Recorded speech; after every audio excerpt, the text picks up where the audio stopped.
answer, Dave. Kind of looks like Biden. You kind of look like Biden. I don't have a confused expression.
Welcome, ladies and gentlemen, to going to be an interesting episode of Faith Unaltered. I am just one of the handsome co-hosts you see with you this evening. My name is Tyler Fowler. With me is Joshua Davidson, David Russell, and Dale Glover. Somebody's messing with me, putting me in the wrong spot. Like, I don't understand these people. They're going to get fired here pretty soon if they don't quit.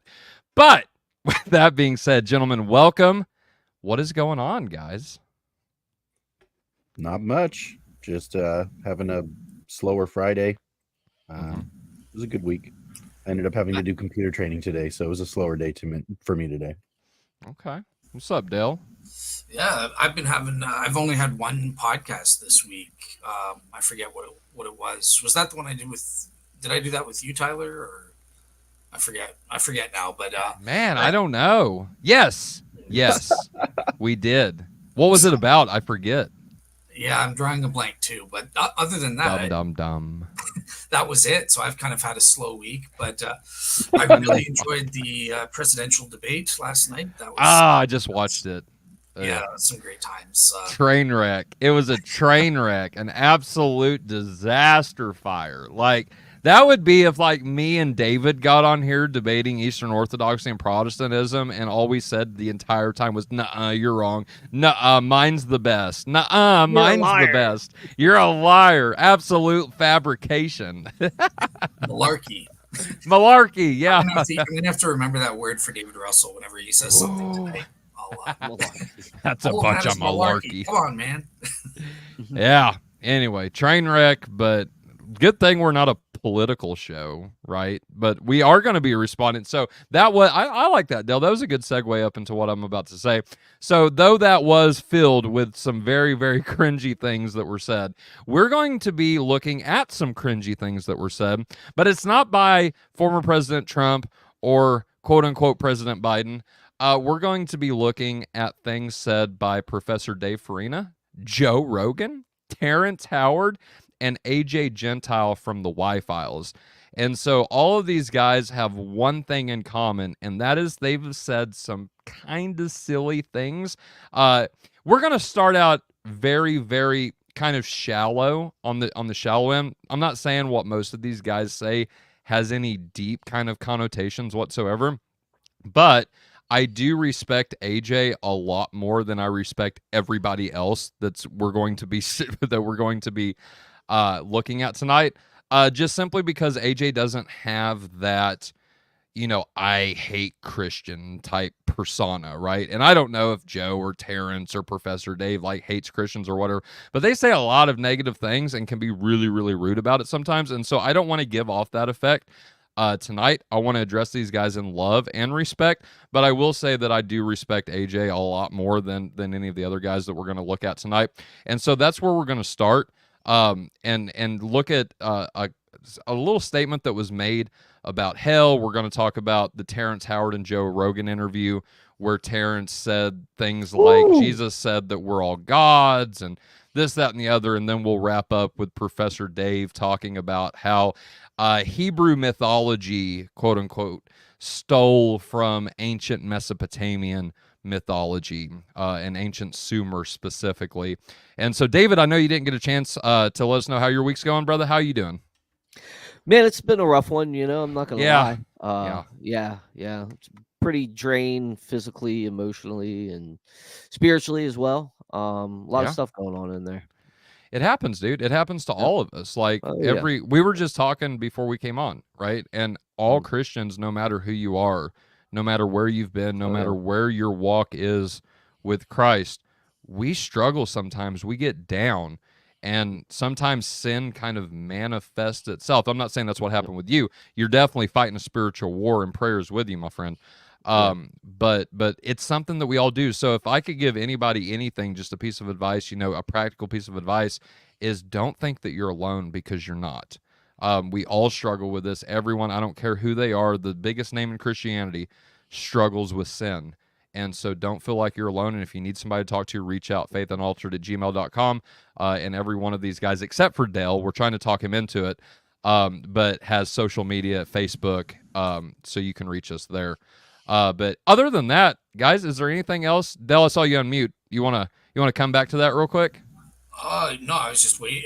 You mentioned my name, so I was like, okay, maybe he's gonna call me in or something. But No. yeah, I mean, I have been expanding. Like I said, I've got the Patreon now, and You do? that kind of stuff, and so I'm posting shows up on that.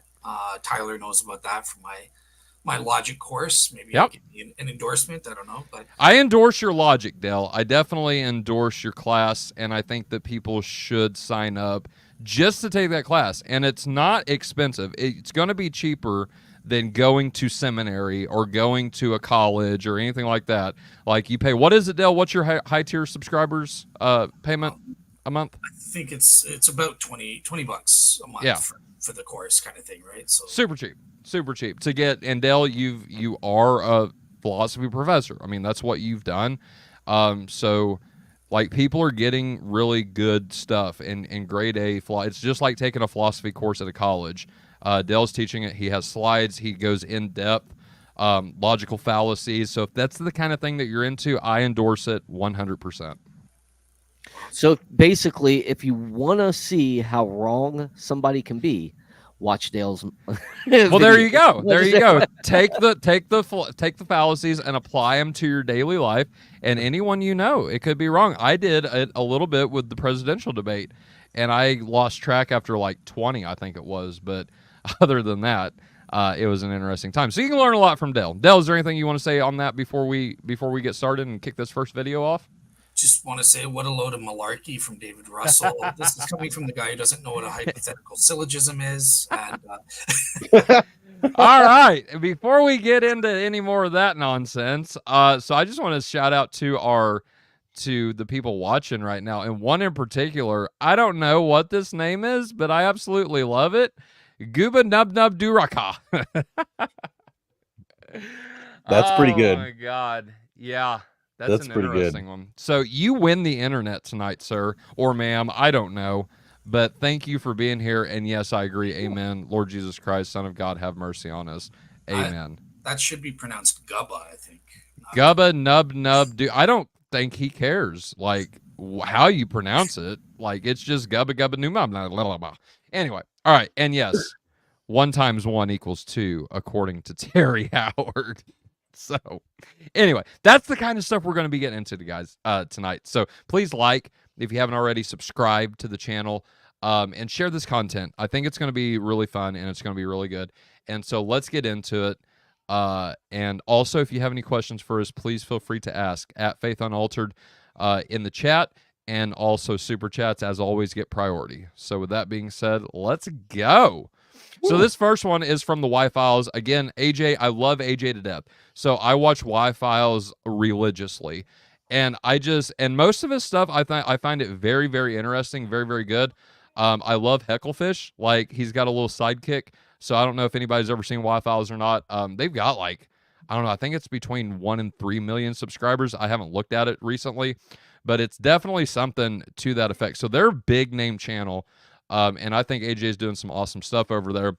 But he did say something in this video where he's talking about how different ancient religions, specifically like, well, he's going to name them off here in just a second, but how they have this concept of the underworld.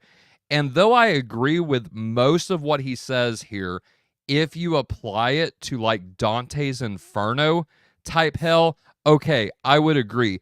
But the concept of eternal punishment goes back before Jesus ever walked the face of the earth. And I've got some not clips, I've got them on my phone and sources. So if y'all are got a pen and paper and want to write these down and look them up later, I'm not going to show anything. I'm just going to cite the sources and read the texts. And then I'll bring these other guys in here to comment on this as well. But this is who we got up first. So it's AJ Gentile from the Y-Files. And guys, here we go. And this is from, his compilation, Ancient Mysteries, Volume 1. Celtic Irish. They all have myths of an underground world.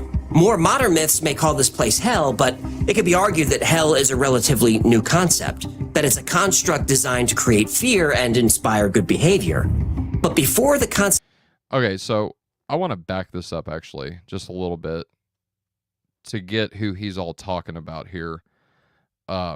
There we go, right there. Okay. And connected to the surface by a vast tunnel network within the planet's crust. Indian religions speak of a place called Patala, which translates to that which is below the feet. Patala is described as a beautiful land full of rolling green hills and crystal clear lakes. Agartha is described the same way. Some believe this is the real Garden of Eden, that when God cast Adam and Eve out of the garden, he actually sent them to the surface. In an ancient Mayan text called the Popol Vuh, there is the story of Xibalba, an underworld civilization. And from Xibalba, twin brothers emerge, and like Adam and Eve, they became the first people above ground. Chico-Maztalk is the place where the Aztecs emerged to live on the surface of the earth. It translates to 7 caves, and researchers are actually looking for it, and some think they found it. African and other Native American legends also mention subterranean realms and cavern spirits. The most consistent story is that of an advanced inner earth civilization isolated from surface humanity. The Sumerians knew it as Kur, a void space or home of the dead. The Babylonians called it Urkala, another world ruled by gods. The Chinese call this underworld Diyu, and the Japanese call it Yomi. Ancient Egypt, Islam, Greek, Rome, even Celtic Irish. They all have myths of an underground world. More modern myths may call this place hell, but it could be argued that hell is a relatively new concept, that it's a construct designed to create fear and inspire good behavior. But before the concept of hell, the underworld was inhabited by advanced, godlike people who came to the surface of the earth.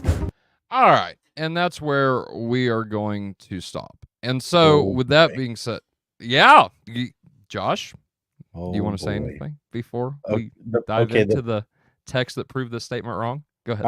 I, as far as what you're diving into, I would say it's probably more pinpointed at the overall point. But the thing that he said that really stuck in my ears just now, was actually to conceptually invert Eden and say it's not the height of creation, the place where creation touches God's toes, let's say, something like that, where God reached out, he communed with them and walked with them in the cool of the day in this place. Instead, he says it's the place underground. In fact, the underworld, what we would call Sheol or Hades. That was Eden. That was Paradiso. And when God expelled Adam and Eve, it was evidently from the grave rather than from the mountaintop, which is incredibly deep and symbolic in the weirdest and most backhanded way.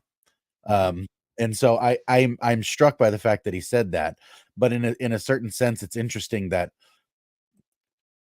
what I think he has mistaken, the intuition that he has mistaken, is actually what we understand the resurrection to be. Rather than Adam and Eve being expelled from that place, Christ broke out of that place. So, yeah, take that, devil. I thought that whenever I first heard that, it didn't resonate with me. but now that you're here and that we just listened to it again, I heard that, and it's like the inversion concept that you've talked about on Cosmic Corner, however many times we've talked about it on Faith Unaltered, and I figured that would stick with you, and I thought that's what you were going to comment on, but good job, good catch, so I appreciate that. Dale, go ahead. I just want to add on about that inversion, because there's also with that story of Adam and Eve, again, I'm assuming he's accepting the fall and stuff like that, so it's almost like the fall. By rebelling against God, we go from death to life. It's the exact opposite. Right.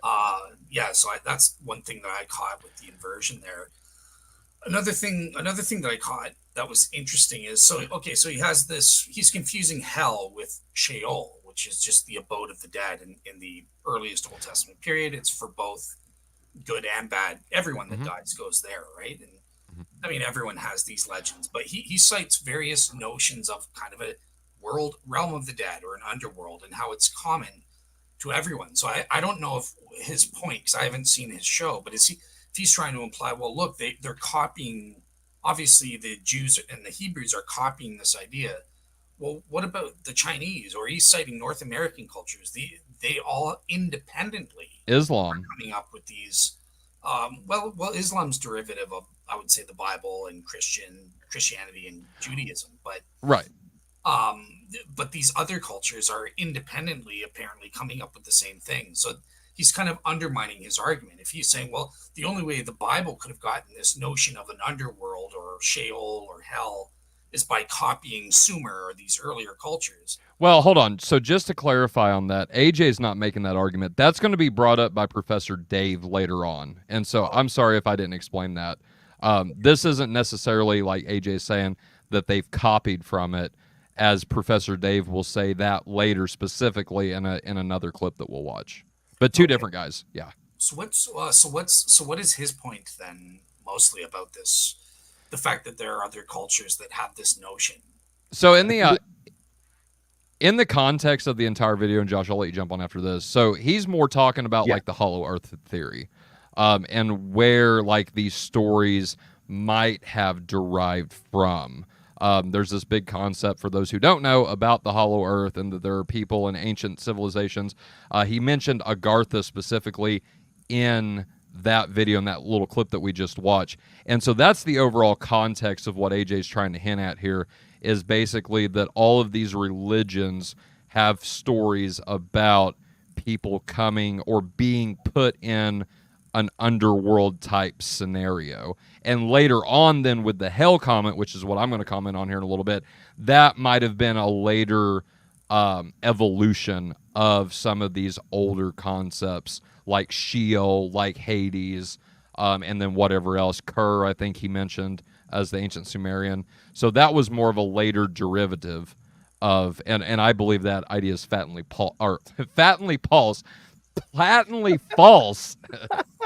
Close enough. None of us are. Yeah, thanks. I appreciate that. So anyway, Dale, does that answer your question? Yeah, fair enough. Yeah. All okay. right. David, any comments before I jump into this? I mean, whenever we comment on these, there's just one thing that we have to reiterate over and over again is, where's the evidence? What's your primary source? And that's not ever covered, because I can tell you that going back and studying these ancient religions, you're not going to get a didactic teaching on any of those. Right. So how can you can't assume what they meant by some of these underworld claims, right? Yeah, there's people that go to these different places. Yeah, because we have a common concept of an afterlife. I mean, even the Jews didn't have a full concept of it. Some of them didn't believe in an afterlife. They just met, you go into the ground until, you go to sleep, basically, some sects did believe that, but you see other sects did not. And that's clearly evidenced in their tombs with the soul window, after 4 days, it would pass through the window and go to be with God, because it didn't recognize its body anymore, kind of even Lazarus' tomb, had one, so like, I mean, it's just really funny how people want to make the correlation the causation as well, and that it's an assumption fallacy that is committed over and over and over again. And I don't know what the obsession is with copying. Like, why do you assume that one culture copies from the other? You know, what if there's just a common belief because there's an objective truth that once we pass, we're with our creator. Because the creator is so evident that all cultures have this idea of going to be with their creator. So it always blows my mind that we have this assumption ingrained in us that we want to say, oh, well, these guys believe that and they're earlier. It doesn't matter if they're earlier. It doesn't make it any more true. But every human civilization, as far as you can go back, had an idea that there was life after this. It continued in some way, shape, or form. And yes, I think that's more common than the ones that thought they were just going into the ground. Right. No, I agree. And we see that spread through Egyptian cultures. The first thing that comes to my mind, right? The burial. I mean, this is kind of what we see with this common idea of a burial is the hope of a resurrection. Or an afterlife. Like the two are linked, right? Or an afterlife, right. Yeah. So with that being said, no, I agree 100%. I do find it very odd though. Back in the 60s when this Hollow Earth stuff started getting really, really popular again, it came in different forms, right? So you had the aliens under the sea. That was the big one, the Bermuda Triangle. The aliens lived there, and a lot of this is there's an intelligent life, and this is what they try to extract from these, that there's some sort of higher civilization that our spirits can go to, but our physical bodies can't. And that just it strikes that whole idea that Hugh Ross was talking about when they were talking about these UFOs and stuff, transdimensional things. And this whole idea of a transdimensional reality, I think, is very, very interesting, to say the least.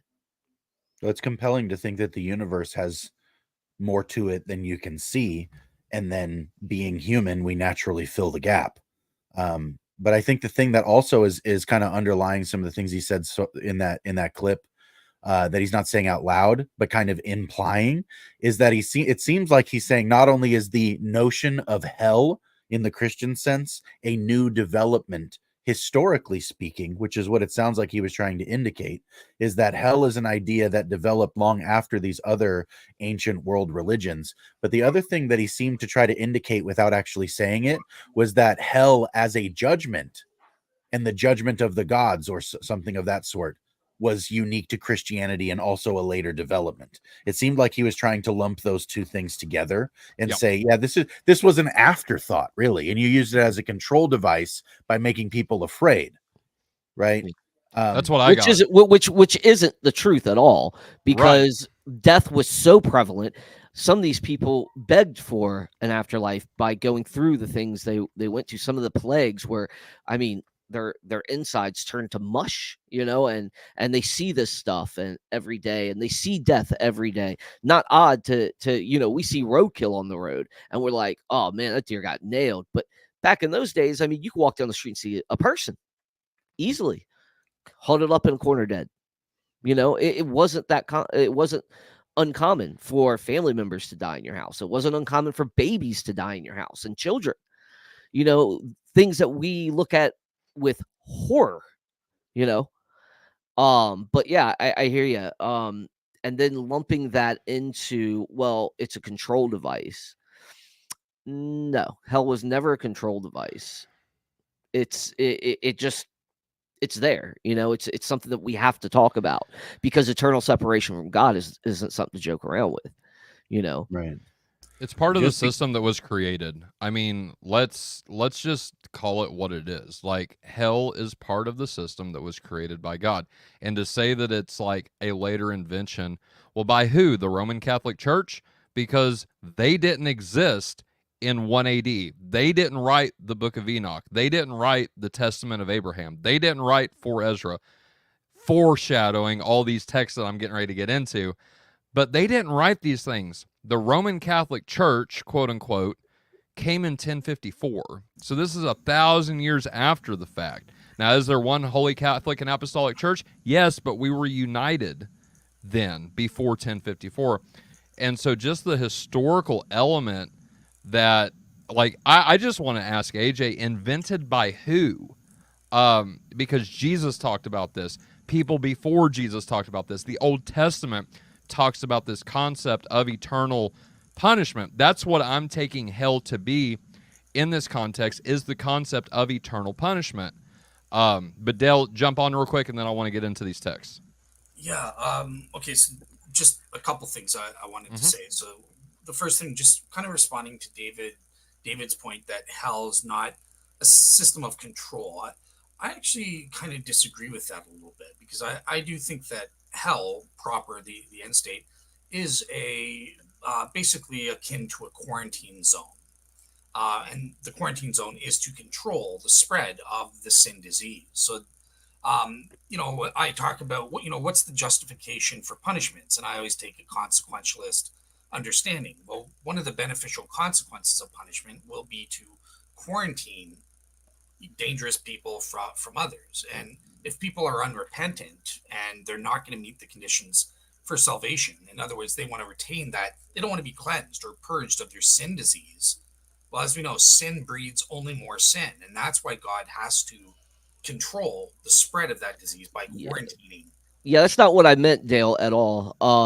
And I hear what you're saying, but we're talking. What I got from AJ was that it's a control device to herd the people and keep them in order, right? That's what people think hell was used as, and that's where these atheists get off. Yeah, a fear tactic, basically. That and it controls the masses, because you got to scare them with something worse than what they can think of, and you got to keep them in line that way. And that's just not the case, especially for a religion that was persecuted in its first 300 years. Gotcha. Yeah. That said, I will agree with this skeptic that, look, hell is scary. It's supposed to be scary. We're being warned about it. So there is nothing wrong with warning people about what's true, kind of thing, to help them avoid that and stuff like that. So that's the only thing I would add. Even if the skeptic is correct, there's nothing wrong with scaring people about what's actually real and scary. Yeah. We're supposed to fear hell, or we're supposed to fear death, and stuff like that. So that's the only other thing I'll add. But otherwise, I do agree with David. It's not just, it's a made up thing just for politicians to control people, and there's no hell. I'm just gonna use scare tactics to go after these gullible people. I agree. David's correct. That's wrong. And the other aspect of beyond just being afraid of hell is, look, we're motivated by the positive of earning salvation, of being in that end state with God. It's a positive reason why we follow Jesus. It's not just, I don't want to go to hell. It's more, no, I want to go to heaven. I want to be in God's presence. So that's the other aspect the skeptic's totally missing. Okay, the second thing I just wanted to say was just kind of a quick question. If we don't have time, we can skip it, but I just wanted to get your guys' take, because this skeptic is going into older times, right? And I know we do have references to something like eternal punishment in like Daniel 12 and stuff like this. But some skeptics will say, yeah, but if you go back even further, like beyond the Babylonian Empire and stuff like that, things like in Ecclesiastes, they don't teach there is an afterlife. They say, no, you die and you're worm food and that's it. So I just wanted to get from you guys, is there a development in the Bible as to whether there is an afterlife or not? And if there is an afterlife, what that afterlife entails? What do you guys think of someone like Bart Ehrman making that claim? I think intuitively. Well, go ahead, David. Go ahead. No, I saw them both jump on this, so I was like, I'll hang go, out. Josh. You go fast. Okay, I was going to say, I think intuitively you would have to, in the biblical narrative, even if all you had was the Bible, understand the revelation about afterlife to be something that's in development, because Adam and Eve didn't know about an afterlife because death hadn't been introduced to them. Nothing about afterlife would have made any sense to them, because after what? Life is forever. I intend to be with the Lord forever. And in this intention of eternality that's kind of imprinted, like our hearts are haunted with understanding that eternality is something we should have or want, and yet people go about seeking it in evil ways, but the way that we can understand the situation is I think God continually reveals things over time, and that's a feature of reality rather than a bug. It's not a bug, it's a feature that God reveals things over time. You know what I mean? Like I find it strange. It would be like asking my newborn what they want to do when they grow up. They have no conception for this yet. It's only once they've experienced enough to have a framework for it, they have a holding place in their mind for something like that, and then you mentioned it to them, they can start to develop imagery and understanding surrounding this thing that's future yet for them that they don't understand. You know what I mean? Like naturally we would have to learn. It'd have to be a progression. I don't see any other way. Yeah, I agree with you, Josh. I think that is 100%. But where I would come in maybe a little bit different, and I'm sure Josh, you probably agree with this too, is that it's spoken all throughout that there's an afterlife. As soon as there's a difference between a spirit and a body, there's an idea of where does that spirit go once the physical body is gone, right? And you see that all throughout the scripture. Into your hands I commend my spirit. You see all these different concepts of an afterlife very present, and you see a difference between the body and the spirit. So when they're like, you're going to the grave, yeah, that aspect of you is going to the grave, but the spirit is going somewhere else. And that's going to be with the one that made the spirit and breathed it into you, right? So those ideas are still prevalent all throughout, but like Josh said, it's something that's not direct, because there is a progression and a discovery of things. And I think discovering those things, I think a height of education and learning, and grows us as a people and as a civilization, whether it's moral progression or even just the mundane type things that end up making us go to the moon, technology, all these different things that we discover as we progress as a species, just like a child growing up, same deal, but on a very cosmic scale.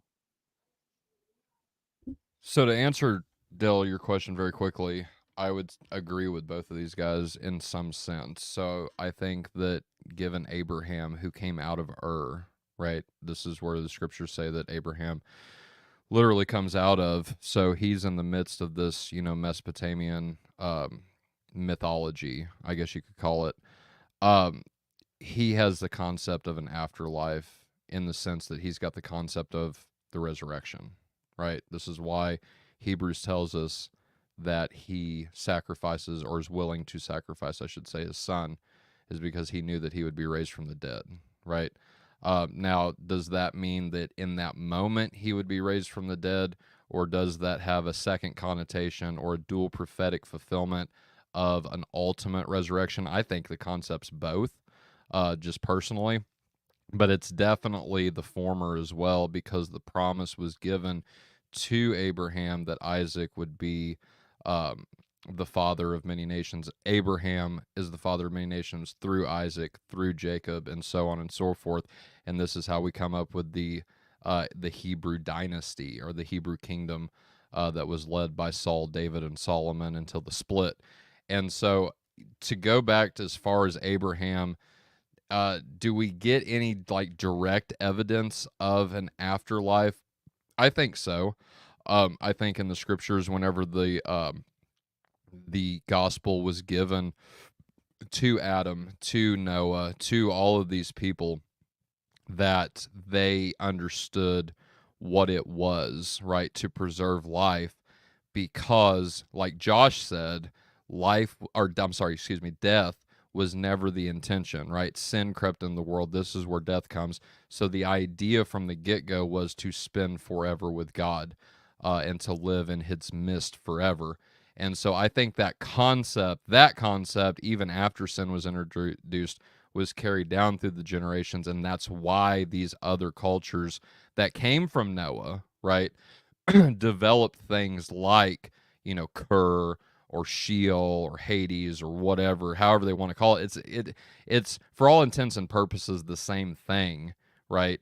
It's just different aspects, and I think different tellings, right, with different languages and different cultures of that original story. So with that being said, I do want to get into some of these texts and then go on to the next clip. Because, guys, if we spend 40 minutes on a clip, we're not going to get done. So let's, I love what you guys are saying. But I do want to get into some of these texts. And so I'm not going to read all of them, but I'll list and then read a couple of them. I'll list all of them for those who are interested, and they can go look this up. But the very first thing we've got, obviously off the top, is the Old Testament, and that's going to be the book of Daniel. In Daniel 12:2, Daniel writes, "Multitudes who sleep in the dust of the earth will awake, some to everlasting life, and others to shame and everlasting contempt." This is just straight up from Daniel, who, according to, now I get it, like whenever, Professor Dave or Bart Ehrman or whoever, they're going to say, yeah, Daniel was written super late. This was after the fact. I think there's arguments on both sides. I actually take that Daniel actually wrote Daniel, and this has been preserved.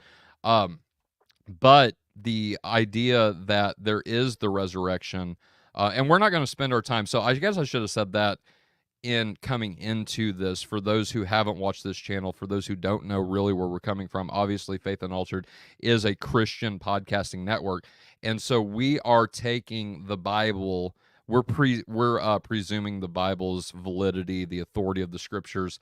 So we're not going to spend our time arguing for that. You can go back and watch other episodes where I know Dale, David, and I have made those arguments, why we believe the Bible is the inspired word of God. So with that being said, so we're taking the scriptures at face value here and assuming their authority and validity. And so Daniel 12:2, again, "Multitudes who sleep in the dust of the earth will awake, some to everlasting life, others to everlasting shame and contempt." Clearly what Jesus was talking about in the New Testament about the great resurrection of the dead. Both groups will be raised, so both wicked and righteous. Some will inherit eternal life, some will inherit eternal damnation, or I don't know if I'd call that an inheritance or not, but it is what it is.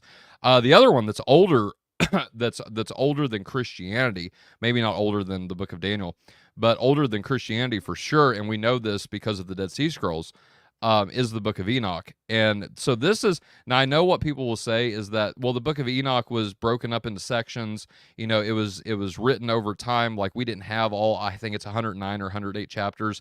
And so I actually agree with that. I think that Enoch is a compilation that was handed down over time. That's why I'm sticking with the first 36 chapters in this, because all scholars, to my knowledge, will agree that the first 36 chapters are the oldest that we have. Now, whether they go back to Enoch or not, that's debated. I think Jude believes that they did, because he specifically says that Enoch, the seventh from Adam, prophesied this, and then quotes the book of Enoch directly. So I think that's an interesting conversation. But just for everybody's agreement here, what we will say is this goes the book of Enoch does stem before Christianity, and that's according to the Dead Sea Scroll find.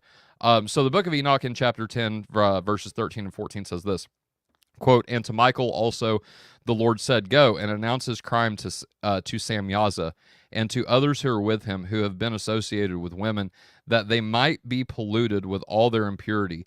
And when all their sons shall be slain, when they shall see the perdition of their beloved, bind them for 70 generations underneath the earth, even to the day of judgment and of consummation, until the judgment, the effect of which will last forever and be completed." Again, 1 Enoch 22, this is 12 through 14. Quote, "And this place is the end of heaven and earth. This has become a prison for the stars and the host of heaven, and the stars which roll over the fire are they which have transgressed the commandment of the Lord in the beginning of their rising, because they did not come forth at their appointed times." This is what Jude alludes to. What was that verse? This is 1 Enoch 22, 12 through 14. But it goes on. He says, "And he was wroth with them, and bound them till the time when their guilt should be consummated, even for 10,000 years. And as we know, 10,000 is just a metaphorical way of saying forever. I don't think it's a literal 10,000 years. But the last one that I'll quote, and then I'll list the rest, is Second Esdras. So this is actually called 4 Ezra in the pseudepigraphical literature. Second Ezra 7, or 4 Ezra for confusion's sake. So 4 Ezra chapter 7 verses 78 through 79 says, quote, "The righteous will receive their reward, and the souls of the wicked their punishment. For there are those who have lived wickedly and do not repent, who will therefore be tormented forever." End quote.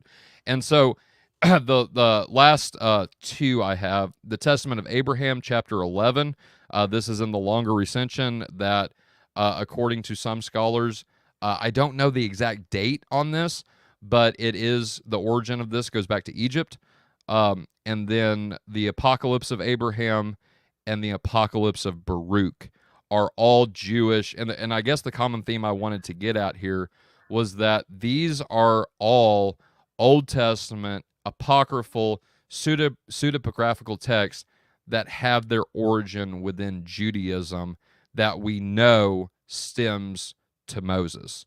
For a fact, I would argue earlier, Abraham, that was the first of the Hebrews, so to say. But these are just, a few texts that, and there are many more that talk about this concept. And again, just for clarity's sake, I'm taking AJ because he brought up the fear factor. I'm taking hell to be this concept of eternal punishment. Now, if he wants to argue that it's something like Dante invented, I think there are pseudepigraphical texts like First Enoch that kind of describe things in the way that Dante, but I'll give that to him. I'll say that, yeah, Dante invented this in what was it, the 13th, 14th century, something like that. Okay, fine. But the concept of eternal punishment is old, and it stems back even before the time of Christianity, which we all know is how old? Guys, 2,000 years. So I don't think that's a relatively recent new invention or adaptation or evolution of these other religions. But anybody else want to make some closing comments on that before we go to the Joe Rogan and Terry Howard interview? I think we're good. Good to go? I'll just add very quickly. I know you would. Yep. Should I stop doing that? I don't know. No, I'm playing with you. Go ahead. So I would fix the feedback in your mic. I don't know what's going on, but we are getting some feedback from your mic. Like an echo or something? No, it's like clicking and buzzing. It sounds like you're frying something in the background. Are you frying up some bacon, bro? No, I'm not. Canadian bacon. Yeah, exactly. Canadian bacon. Yeah, but yeah, my thing to say. Yeah. Oh, so Tyler's looking at documents written around the 2nd century BC and stuff like that, before Jesus' time and stuff. If we're looking at that period, just between 200 BC to 200 AD, N.T. Wright has done, in his book Resurrection of the Son of God, has studied every single Jewish and or Christian and or even pagan text at that time, and every single one of them speaks of an afterlife and that sort of thing. So it's just uncontroversial.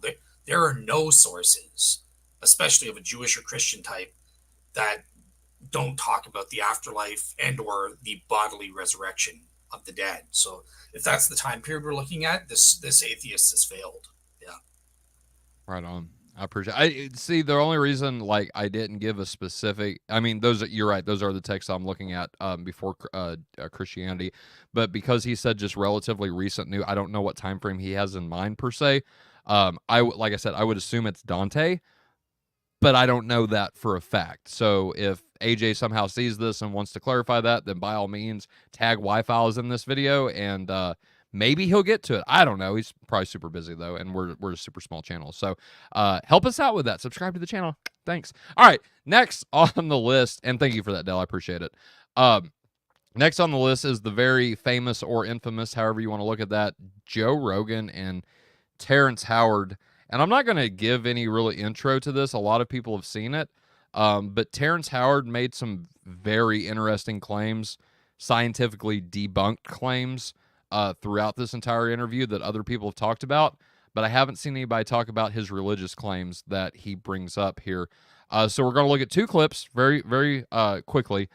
The first one is at the 1 hour and 31 minute mark. And so what I'll do, I'll play that. I'll let you guys comment on it. I've only got very few things to say about this, so this will go relatively quick. And then the other one's at the 2 hour and 39 minute mark. And so while you guys are discussing the first one, I'll go ahead and find that next clip, and then I'll jump in. So whoever wants to jump in after this, feel free. And no, Terrance Howard is not doing an impersonation of Jesus on the cross here. I just happened to stop it here this time. So this ether and that waveform that's the consciousness. We are all just one great being. Yeah. You know, that's what they forget. We're not separate. The universe is probably one cell inside of some super organism. Right. And we're just little who, little who's like Horton hears a who and trying to make sense of it. And it's a beautiful thing that we're making sense of it. But everything is just one great being. We're all God. That's what Jesus was talking about. That's what Buddha was talking about. It's recognizing the divinity in you. What I did as a child, I said, I'm going to, instead of waiting for the Messiah to show up, what if everybody picked up their torture stake and behaved and did the things that they had expected the Messiah to do? all right, there's the clip, and you guys jump in it if you want to. I'll just say this real quick. I like the idea that he's talking about microcosms and macrocosms. I think that's a very interesting subject. I think that's something that we're all familiar with here. I just think he goes to an extreme that if you're going to quote Jesus and Buddha, like, definitely do your research first, because that's not what, to my knowledge, I know Jesus didn't say anything like that. And I'm not sure if Buddha, so I won't comment on that, but I don't think so. But anyway, y'all, Josh, if you want to jump in on this, and yes, GU, I think, I don't know, maybe not, but that's interesting. All right. Oh man. He's an interesting fellow. I'll give him that. But most of what he just said was, I think, more so attached to a dream than it is to anything that he like.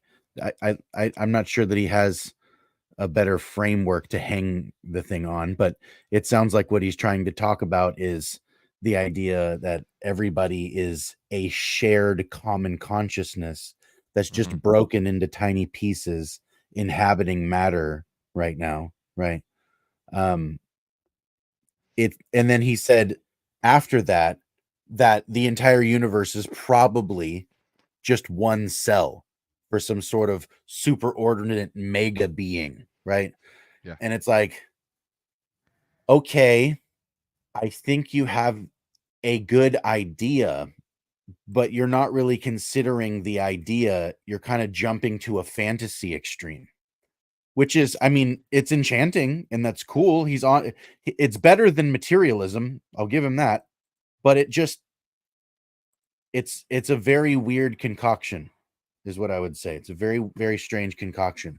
But I think the closest to what he said to be useful in that little miniature rant was, if you don't see the Messiah in front of you, you and everyone around you should be doing what you can to model him in his stead. I think that is wisdom. I think the reason why he's saying it might not be wisdom, and the way he staged it might be something prideful. If I don't see Messiah, I'll make myself one. I'm not saying that, but I am saying there's wisdom in calling forth everyone around us to take up the gauntlet to be Christ in the earth. And I think that could be derived from what he said just as easily as anything prideful. But as far as the universe is a cell in a mega organism, or, you know, we're all a shared consciousness broken into tiny little fragments, I don't see any reason to agree with that just based on the clip. But it's a very interesting idea and would make one heck of a movie. I'd just say back that claim up. You know, where do people get these kind of ideas? You know, and then trying to, Buddhism, depending on what Buddhism taught, you have the Mayan Buddhism who do believe in like souls and stuff. I think, I don't even know if I said that right.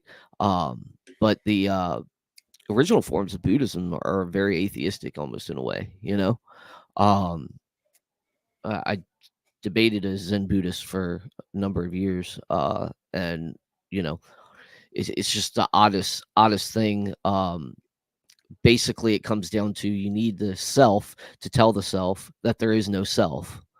It's just it's just wild, man. It's like, okay, that's pretty much what you're saying to me. Is that there is no self, but I need the self to tell me that there's no self. So that's just contradictory to me right there, then and there. It doesn't pass muster in the realm of reality when you put those type of claims to the test. It's not a both and, right? A lot of these new agers believe in these ideas of a both and as well, and you get that with these newer religions and these newer concepts, but I don't have any good reason to think that any of that's true, right? I do have a good reason to see the resurrection and that's true, right? With not only the historical facts around it, but all the testimony from the eyewitnesses and so forth, and what came after, right? Jesus never taught, well, like I think Tyler was saying, Jesus never taught any of that stuff. He never taught anything. So if you're gonna say that someone taught this, I wonder where you're getting it from. Where are you getting this idea from? The only thing close that I've heard different groups now, so New Agers and Mormons are the ones that come to mind. Whenever Jesus says in John 10:34, "Is it not written that ye are gods, or have I not said that ye are gods?" Right? Right. And let me just, from the Psalm. Yeah. Right. Psalm 82. But again, this comes down with never just read a Bible verse, right? We always say this, because there's context. Context determines meaning, period. And if you don't read it in context and you don't read it the way it's supposed to be read, because there is a way it's supposed to be read, because it's referring to something else, right. A psalm that goes back to the Old Testament, you're going to miss the point. And you come up with all sorts of concoctions at that point. It's super easy to refute, because all you have to do is look at, like, and I don't know if this is where Terrance Howard, I'm just saying, like, this is where I've heard people talk about the concept of like Christ consciousness, and that, we're all one being, which I get that, like, if you say that that's the church, right? Like believers who are united to Christ, like, yes, those are one organism. I think the microcosm that Terrence is, advocating for, I don't think his microcosm that he's advocating for is accurate Right. at all. But I think the concept of microcosm and macrocosm is, right? But just to comment on this real quick, I just want to read a quick paragraph from Father Lawrence Farley on John 10:34, and this is where I think most commentators go. Now, I know Michael Heiser, of blessed memory, he's reposed now, for those who don't know, but Michael Heiser has a different view. I think somebody in the comments can correct me if I'm wrong on this, but I think everyone else basically agrees with what I'm about to read here. And if you guys don't, let me know. But it says this, and this is from the Gospel of John, beholding the glory, from Father Lawrence Farley. He says this. He says, quote, that is, so John 10:34, as judges, some were called to share God's authority and to have the power over life and death, acquitting some so that they lived and condemning others to death. If these were called gods, even though they were mere men, those to whom the divine word of God came, and if these could share God's authority, how much more could Jesus, whom the Father sanctified and sent into the world, claim to be the Son of God and to share the divine authority? The Scripture is not able to be destroyed, and thus can only speak eternal truth as they freely acknowledge. This very Scripture designates mere men to be gods, aka judges, and they have no problem with that. So how can they blame Jesus and say that he blasphemes because he claims to be the Son of God? Their objection assumes that men cannot share God's authority in any way, yet Jesus shows that even on a human level, this is not so. How much more can he, as the pre-existent Son, charged by the Father to do his will, share his authority? And this is what we know, that the Jews wanted Jesus to be crucified. The Romans did crucify him for this. Like, this is why Jesus, as a Jew, this is why this was such a big deal. Not that what Terrance is saying, hey guys, y'all are gods, we're all just one big, happy, organized Godhead. No, Jesus was a monotheistic Jew who believed in only one God that, and we'll get into this here in a little bit, but that separates Judaism from literally every other religion in that time. Everybody else, to my knowledge, was polytheistic, believed in a pantheon of gods, this, that, and the other. And in the very first of the 10 Commandments, this is what separates the Hebrews from literally everyone else. Thou shalt not have any other gods before thee, right? And so Jesus is claiming to be the hypostasis of this one God. Not that we are all have Christ consciousness, not that we are all this one cell that can be called God, and that's the universe and everything within it, right? No, that there's this disconnect between God and everything that he's created, and Jesus is claiming, look, that God that you all understand, that's me. Dale? Or sorry, I didn't. If I cut anyone off and want to comment on that, but yeah, Dale. Yeah, I've got 3 main points to say, right? So kind of along the lines of Josh, like, yeah, cool story, bro, but it's just a story. That's the first time I've ever heard you say that. Hashtag Dale said it. Cool story, bro. Yeah, I am not pleased, but no, it's like the problem with this guy is he's making up Eastern religions. It's kind of like Barbara With, right? Like she's just Buddhism. And that's who he reminded me of. I'm sorry to interrupt, but that's exactly who he reminded me of, the psychic Barbara With. Exactly.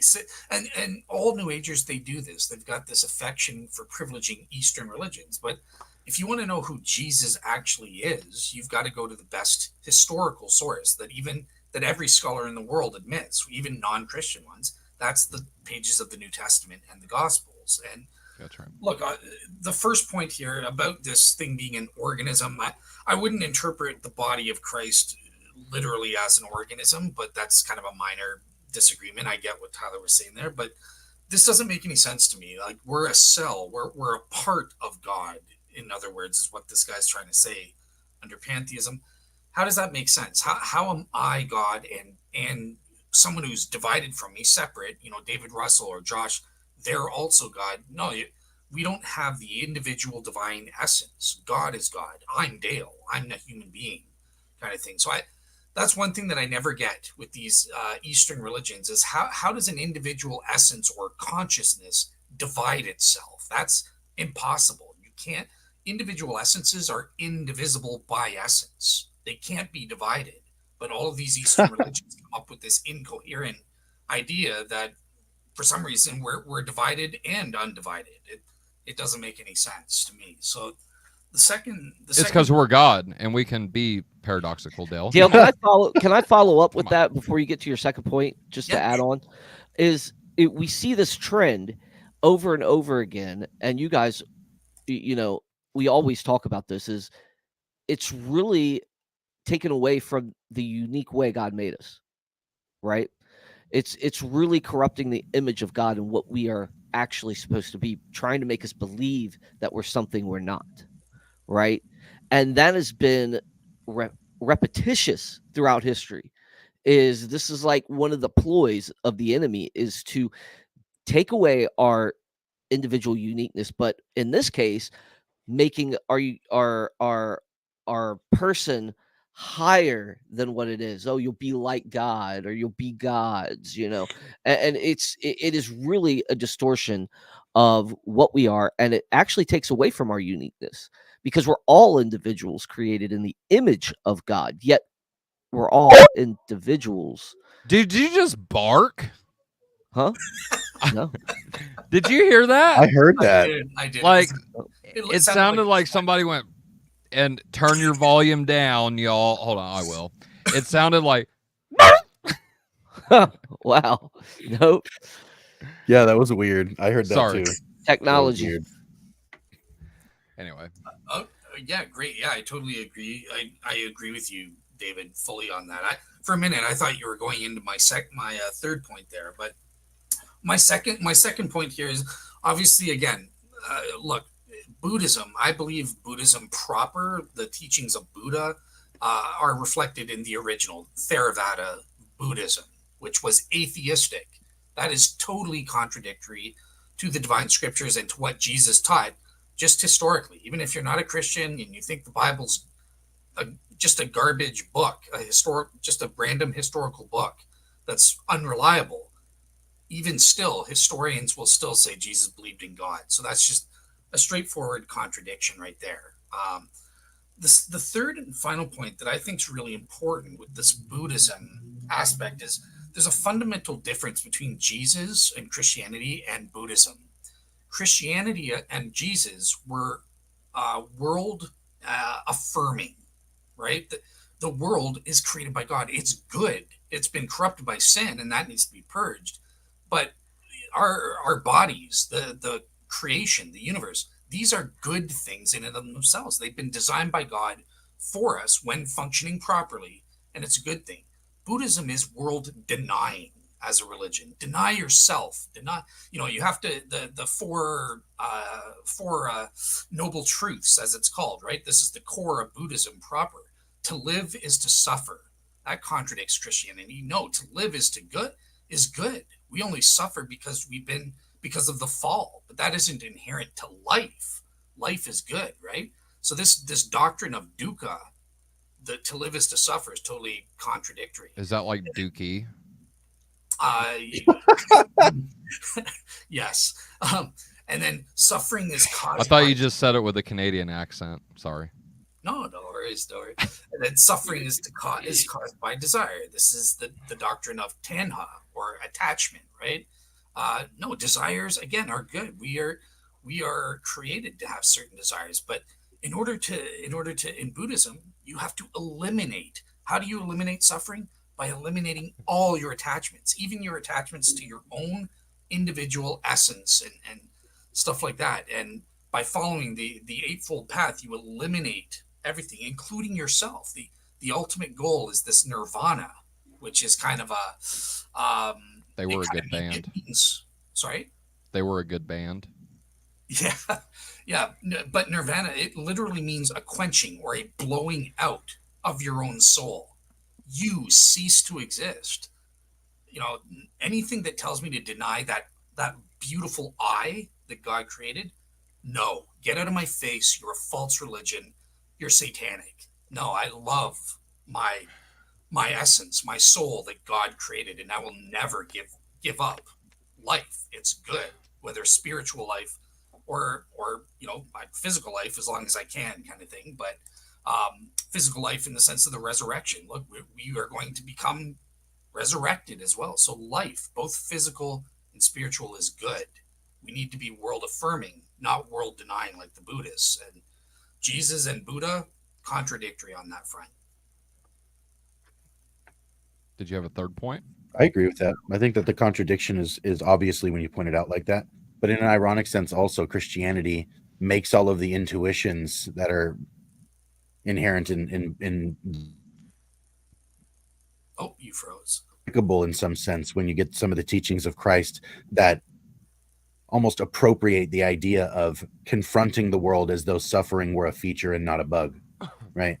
And taking up your cross to follow him, which is willfully confronting a life of suffering, and acknowledging beforehand that that's pretty much what it is, but doing that because life is good. So to the end that you just described, rather than to the end that Buddhism would describe. That's where the contradiction, I think, really lives, is in the intent or intended state. The divine intended state is not to be melted down into a sea of endless consciousness. It's in fact to be united with the source of all consciousness and remain both yourself and of him. And that relationship being something where you both exist for. You know what I mean? Like that's, and like you said, to exist good. To be a spiritual being is good. To be a physical being is good. To be the combination of those two things is good, right? And so to affirm those things is kind of to say that it's important to know that the highest intended state of a human is not to be consumed by a spirit. You know what I mean? So like I'm right there with you. I just wanted to kind of nuance that the suffering is something that is to be expected because of the end you just described. That's good. Gotcha. Okay. Yeah. Like I think Buddha's his mistake is he's thinking suffering is an inherent part of life. It's a feature, as opposed to where the Christians, we know it's only a part of life because it's a bug. It's a contingent or accidental property of the world. That's not life. That's death, actually, from a biblical standpoint, right? Sin is death and stuff like that. So, yeah, those were my 3 points about the indivisibility of the individual essence, the contradiction of atheism versus theism between Buddha and Jesus, and then this world affirming. And by world, I don't mean like the sinful world. I mean the world as it's created and designed by God versus world denying. Those are my 3 points. I hope they're interesting. Good. Yeah, good job. All right, guys, let's jump on to this next little tidbit from our good friend Terrance Howard again. Again, this is from if you're just joining us, thank you for hanging out. We've already critiqued AJ Gentile from the Y-Files and his concept of hell being a later invention. We're now on the Joe Rogan and Terrance Howard interview. And then here in just a minute, we're going to be getting to some things Professor Dave said about Hebrew mythology stealing from Sumerian and ancient Mesopotamian mythology. So this is our next clip. Aggressive in their root growth. Wow, they're cooperative. So just a background real quick. So he's talking about how everything is alive right now. So trees, the pavement, rocks, everything in the universe is alive. And he's going to get really, really sentimental here in just a second. I thought he was getting ready to start crying, but he's going to say something and y'all will catch it, but I'll just let him speak for himself. But just to give a context, that's kind of what's happening right here. He's mad that, in which I think he has a right to be, that there's death in the world.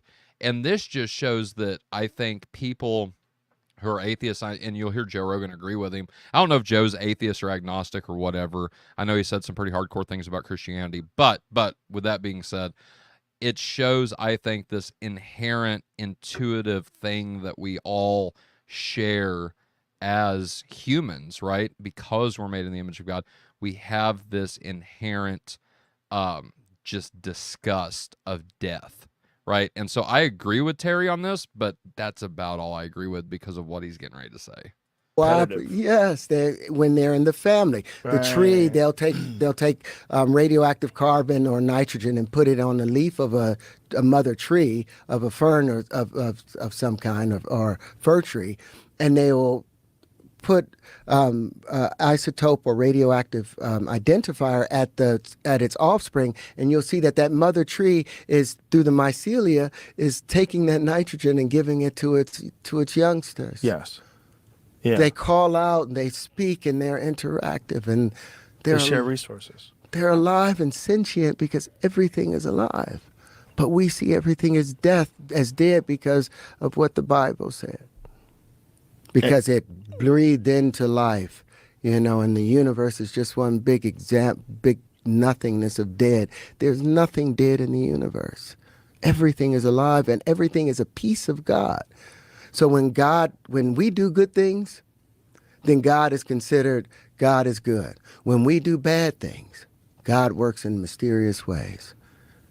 It's just just how we are behaving.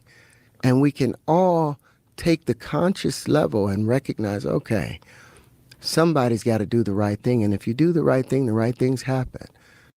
So, a lot here. Karma. Got Josh, go ahead. Somebody send this guy Saint Maximus Cosmic Mystery of Jesus Christ, please, and let him read about the Logi and the Logos, because what he's saying, it's like he's trying to have good dreams. I can see it in his eyes. He's trying to have good dreams. He just has no clue where they're going. Mm-hmm. It's like, man, everything he was saying just now is like, it's a person, bro. God is a person. It, like, as soon as that drops in your mind, all of this is all the weird is going to melt away, and it's going to be filled with glory, because he's all like, just the weirdest. Like, I can see the shadow of something that's supposed to be there, but it's like he's got the wrong face on it. You know what I mean? And so it's like, as soon as he has the revelation that God is a person and not an idea and not a composite, not an organism, right? Like, God is a person, and that's why you have personhood. Once that comes in, I feel like the gospels are gonna like grab this guy by the collar. It's all there, like the makings of, what we have, like all of our building blocks, everything that we all four would share, right? It's there with this guy, which is why I really wanted to comment whenever I listened to it. I was like, man, he's so close and yet so far away, right? But the thing that I really wanted to hit on this was the concept that the Bible teaches death, right? No, it doesn't. This is, so everything we've really kind of already commented on this, but just to reiterate really what we've all said is that no, the Bible teaches that death is a bug, that death, because of sin, came into the world. It was never the intention, right? Like, this is not why God created to bring death in, right? That's not the case. Death is just exactly what the Bible describes it as, is a curse, right? The wages of sin is what? Is death, right? And so, if anything, the Bible teaches and Jesus taught, and this is the ideas of Judaism flowing down into Christianity, right? Because they're not two separate religions, which I know most people kind of think they are on the pop level anyway, but they're really not. This is the idea that no, we should take care of each other. We should take care of our environment. This is why Adam and Eve were kicked out of the garden.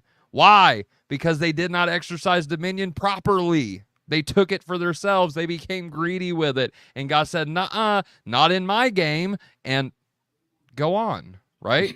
And so if anything, the Bible, Terrance Howard is just flat wrong here. The Bible teaches us that life is everything and that death is the curse. So anyway, that's really all I wanted to say about that. But guys, go ahead. David, I saw you unmute. Yeah, I mean, you kind of stole the words out of my mouth. I mean, the accusations. Mm-hmm. All I can say is this, because I can get, that righteous indignation. I can go after it apologetically, right? And we can, dismantle it like we do with everything else. However, what I want to say is this guy's ignorant. He doesn't know what the Bible says.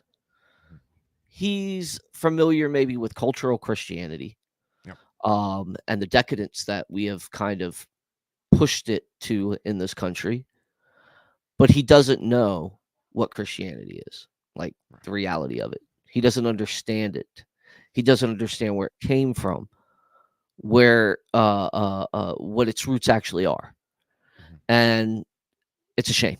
It's a real shame. He's a product of the culture. And when you're a product of the culture like this, and arrogance or ignorance reigns supreme, and scriptural literacy is at an all-time high, this is what you get. And that's it. I say that with love, man. Absolutely. Yeah, no, I couldn't say it any better myself. Thank you. Dale. Yeah, I agree with your guys' points. I guess something different that you mentioned, this guy goes through the panpsychist view. Everything has consciousness and stuff like that. This is just total nonsense, and philosophers of consciousness have refuted this position. So, like, one just very basic argument against this view that should be obvious to everyone in a properly basic way is the fact that rocks, inanimate objects like rocks or a chair or something like that, they lack certain intrinsic or phenomenal properties that only consciousness or beings with consciousness have. So it lacks, for example, intentionality or qualia, right? There's no evidence that a rock has any internal intentionality, right? The rock itself isn't of something else or about something else, right? It has no states that are of something. Like I have a thought of a chair or of an ice cream or something like that. The rocks, there's no evidence of any consciousness there, and there's no evidence that it has any of the internal properties which are distinctive and unique, and define what it means to be conscious. So just right there, that's kind of like an obvious contradiction. Our observations prove that there's a fundamental distinction between certain beings that actually have consciousness to varying levels, and animals have consciousness as well to a lesser level than we do. Rocks and things don't, and that's why we call rocks it, whereas animals are he or she, or human beings are he or she, right? So yeah, that's kind of that's one argument that philosophers give that's just refutes the panpsychist view, and I think the vast majority of people can immediately see that, and it resonates that there's a difference. I'm sorry, that rocks are not conscious. And it doesn't take a rocket scientist to figure that out, Dale. You know what I mean? Like, I am kind of being lighthearted here, but you're right. Like, rocks, there is something, and this is interesting. So we could even delve into like different degrees of this, but there is something that we as human beings have that I would even argue that animals have to some extent, right? That just pavement and rocks and other different things like that don't have. Maybe it's different whenever it comes to plants specifically, right? Because there is this idea like that they are alive, but I don't think they have the spirit of God energizing them. Maybe I'm wrong on that. I would agree. Just because scientists claim that plants are biologically alive, that doesn't mean they are alive in the sense that they have a soul or a spirit. So yeah, I would argue even ants. I don't think ants are biblically alive either. Yeah, right. There's something different. Yeah, who says rocks are firm in their beliefs and being solid, and upstanding. Yeah, I agree. Well but no, you're right. Genie's a rockhead, you know. Yeah. That was the best insult I could got. I don't know. That's right. That's all right. I'm a metalhead. This is interesting. GU says plants have souls. I don't know what you mean by that, GU. Like, let me know though, because that's interesting. What I think is interesting too is there's kind of like a chunk of irony sitting underneath the whole thing too, because if we can be analytical and talk about the rocks don't literally have souls and so forth, but we do have mention in scripture that if the race of men would be silent to praise the Lord, the rocks would cry out. Well, yeah. How would they do so if God wouldn't endow them, right? So obviously it has something more than just the composite of the rocks. But again, he doesn't believe God's a person, and so none of this. That's what I mean. There's nothing to latch on to. Like there's nothing to hang your hat on. Hang the hat on. Right. It's not there. So as soon as he sees that God is person, that God is not a thing or an idea or a composition, God is a person, and he knows and can be known. He loves. He'll like to say God loves God loves everything. Speak of God as though he had a mind and intention, and then say everything to the contrary, like Dale's pointing out. It's like these ideas are like the ideas are not compatible where you're going. You know what I mean? And so it's very difficult to kind of, listen to and not see like there's intuitions that point to something, but he just does I just don't think he has I don't think he has, like you were just saying. There's nowhere to put it. You know. Right. Well, boys, I hate to do this, but I got to run. Get the frig out of here. I love you guys. It's been fun. So whenever I go on vacation, just y'all know, Faith Unaltered shows are only going to be an hour and a half. Bye.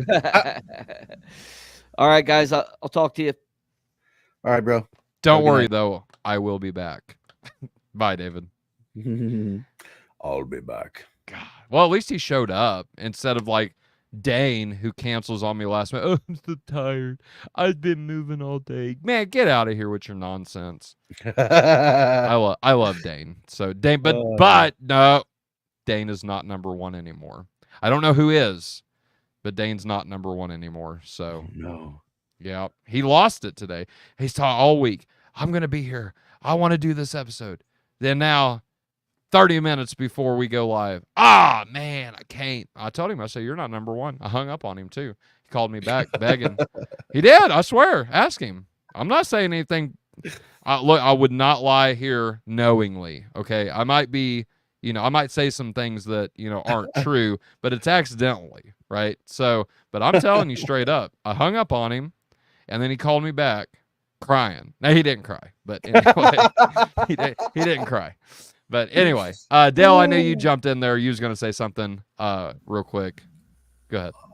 I was just answering. G was asking a question about plants. Are they animate or not? What does that mean? They interact, right? Like they interact. They do photosynthesis. But are they alive? Like do they have the spirit of God like breathed into them? No, I don't know. I don't think so. The Bible doesn't describe the word nefesh, right? And it doesn't do it to all animals. Only certain animals are nefesh or soulish animals. So that, according to the Bible, and this is it, I think the young earthers are correct about this argument. You heard it here first. Dell's a young earther now. No, not the earth, but that they are correct that only certain animals are alive according to the biblical definition of living or animate. Okay. But according to the modern definition, they eat, they're self-replicating things. Yeah, plants are biologically alive according to the modern definition. They're animate according to the modern definition. But that doesn't necessarily cohere with the biblical definition of being alive. They're different definitions. So I would say biblically plants are not living organisms. Biologically, according to the modern scientific definition, yes, they're alive. This is interesting also.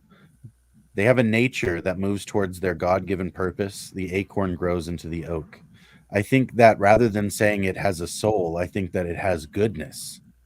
This is what God saw and said that it was good, is that things work as they ought in the proper order of God's intent. I just don't know how we would assign soulishness, unless you mean something else by soulishness than what Dale was describing, because it's entirely possible that what they mean by this is something different than what we're describing, and there's just kind of a dissonance of the idea. But if we say that plants have souls in the sense that plants are in any sense conscious or intentional, I would say probably not. Probably not. And I mean, there was a really interesting movie about this called The Happening. If anybody hasn't seen that, it's a good movie. It was interesting. It was interesting where the plants.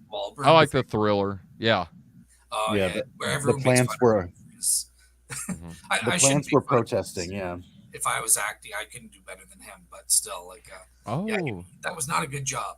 Tag Mark Wahlberg in this and get his statement to Dell. We'll have an act off between Mark Wahlberg and Dell. To quote Mark Wahlberg, no, don't do that. No. That's funny. All right. Well, guys, are we ready to move on to Professor Dave and maybe wrap up this show here in a minute? Professor Dave, who satanically refused my offer to debate a flat earther on my show. And he told me he doesn't do debates on flat earther. And he did it. I caught you, Professor Dave. You did it. He did it. He debated Austin Whitsitt on some ridiculous moderator's channel. OMG, guys. Like, I'm not kidding. That wasn't a debate.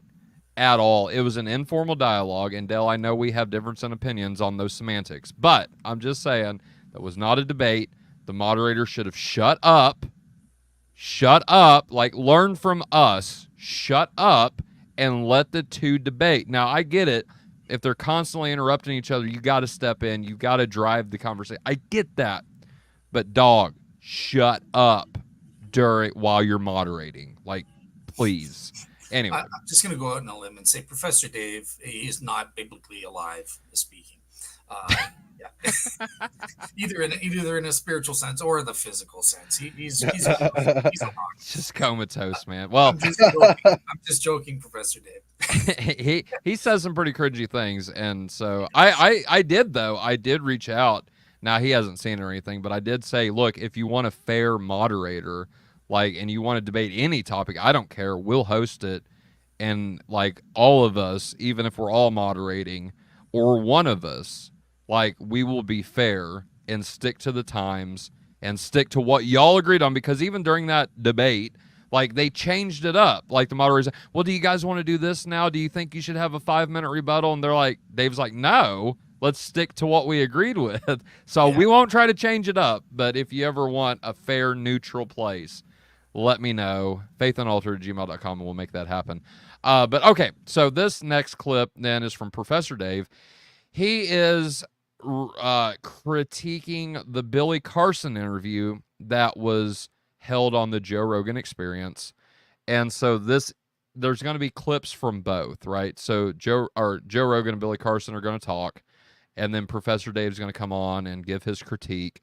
And we really could have did an episode on this entire video, but for copyright issues and all those things, and by the way, this shouldn't be copyrighted because of fair use, because we're taking these clips and we're making educational comments and, you know, informal comments and critiquing these things. And so it shouldn't be copyrighted, but we'll see.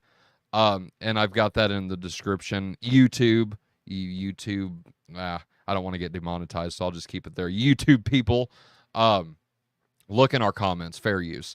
Anyway, so with that being said, like I said, this is Professor Dave critiquing Billy Carson. And yes, just if anybody in the audience is wondering, I had a Joe Rogan Experience like week to where I was listening to Joe Rogan podcast, and I heard these things. I was like, guys, we got to do a show on it. So anyway, so yes, that happened, and I'm ashamed of it. But here we are. Something good has come out of it, I think. So repent. Oh, well, I am. And I'm taking what I did wrong and now making it into something right. So building a good ritual out of the evil one. There you go. And by the way, I watched that episode. Spot on, guys. If you haven't watched the Cosmic Corner on beauty and rituals and just all of the things that go into that, like, watch the new Cosmic Corner episode. Josh and Garrett, or no, Garrett wasn't on there. Josh, Spencer, Troy, and who else was on there with you? Travis and Mike. Yep. Awesome job. You guys, awesome job. Just go watch it. It speaks for itself. All right, Professor Dave, Billy Carson. Let's go. G. Right, they were taking dictation from gods, because Billy says so. That's not at all an extraordinary statement, so it requires no evidence whatsoever. The Epic of Gilgamesh was dictation from gods, a very obvious myth about kings and heroes and adventures, just like any other myth from any other civilization, which holds no transcendent or relevant information about anything, has to be dictation from gods, because reasons. So when you're reading things like the Epic of Gilgamesh, the Epic of Gilgamesh, for people who don't know, is one of the oldest versions of a lot of the stories that you hear in the Bible. Very similar to them.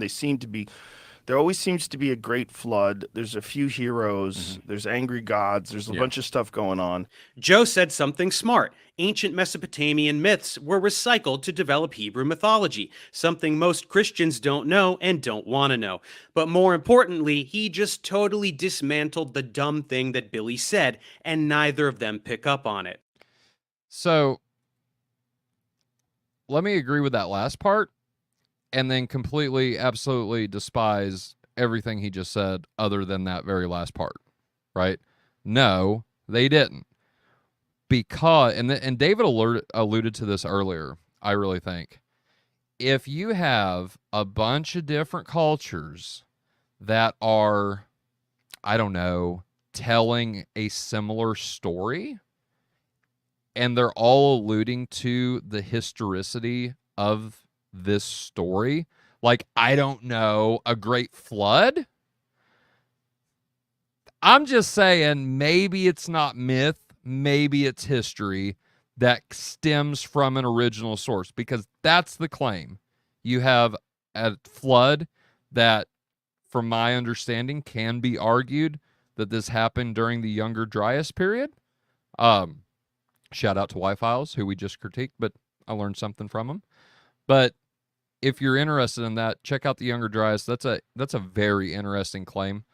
But anyway, the point is that why does this idea of an ancient flood, and we're going to look at similarities and differences between ancient Mesopotamian mythology, as Dave calls it, and Hebrew mythology. And you're going to find out really quick that the two are so far apart, like they're on different ends of the spectrum here. Okay, they have a similarity. They have a flood story. That makes sense to me, that flood story, if how the Bible describes it is true, if how all these different cultures, that you have one guy that survived, that repopulated the earth, that these different, or that story would be handed down. I mean, I'm just saying it makes sense, right? Like, am I the only one in this that agrees with that? Because, I mean, go ahead, Josh. I was going to say, if you have people with, okay, imagine, and we have a hard time conceptualizing this, except for the people who are, a little older than ourselves.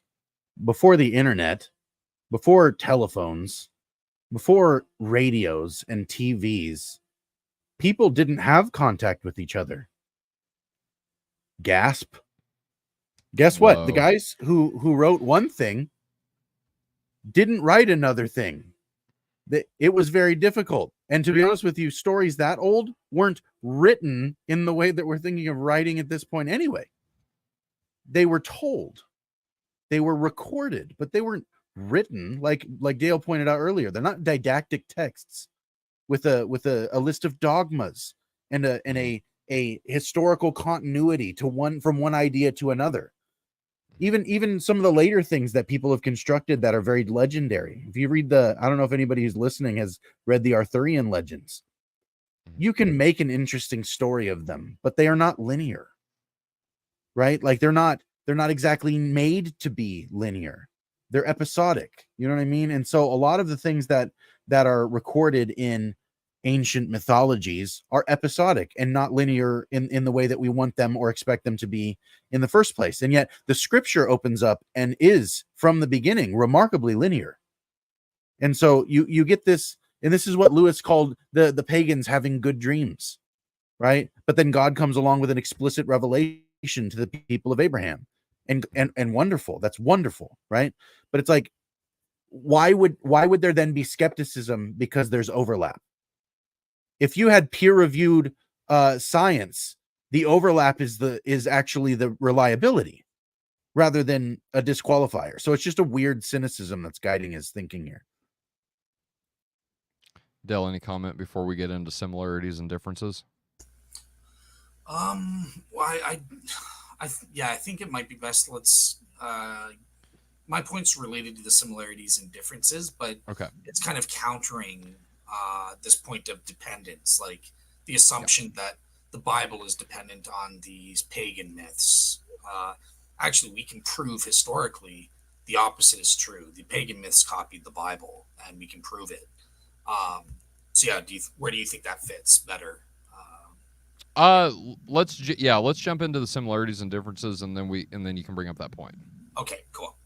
All right. So with that being said, I did some research and looked up, spent an interesting amount of time listening to things like Enuma Elish, Epic of Gilgamesh, looking at the different hymns that we have from the cuneiform. Now, I'm not going to be as bold as Billy Carson to say, yeah, guys, you can read the cuneiform online. Yeah, that's true, but I don't know cuneiform. I'm relying on different scholars who have translated these texts.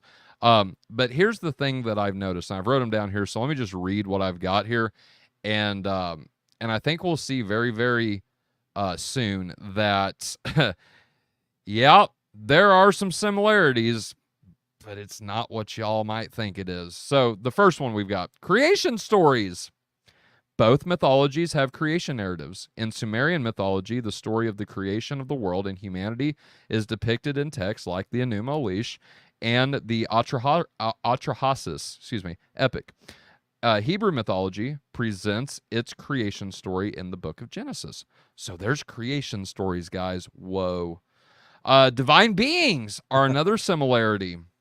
So both mythologies feature pantheons of gods and goddesses with distinct roles and powers. In Sumerian mythology, prominent deities include Anu, Enlil, and Inanna. Hebrew mythology includes figures such as Yahweh, angels, and supernatural beings like cherubim and seraphim. Number 3, flood stories. Both cultures have the flood myth. The Sumerian flood story appears in the Epic of Atrahasis, and a similar tale is found in the Epic of Gilgamesh. In Hebrew mythology, the flood story is recounted in the story of Noah's Ark. All right, so far we've got creation, divine beings, and the flood. All right, what's next? Cosmology. Both mythologies share a similar cosmological outlook, viewing the universe as ordered and under divine control. They depict a hierarchical structure within the divine realm above and the earthly realm below. All right. Number 5, ethical teachings. Did y'all know Sumerian mythology actually had moral teachings found within it? Crazy, right? Bastards. Both mythologies contain moral teachings and guidelines for human behavior, often conveyed through stories and laws. For instance, the Code of Hammurabi in Sumerian culture and in the Mosaic Law in Hebrew culture provide ethical and a legal framework. And guys, that's it. That's it. So we have creation story, we have divine beings, we have similar cosmology in the sense that divine beings rule in a hierarchical sense the heavens, and earthly humans in a hierarchical sense rule the earthly realm. We have flood stories, or a flood story, I should say, and we have ethical teachings. Something you can find in literally every pagan religion. So I just don't don't see it, right? Like, I don't understand how these similarities specifically can, like, Christians don't want to know about this.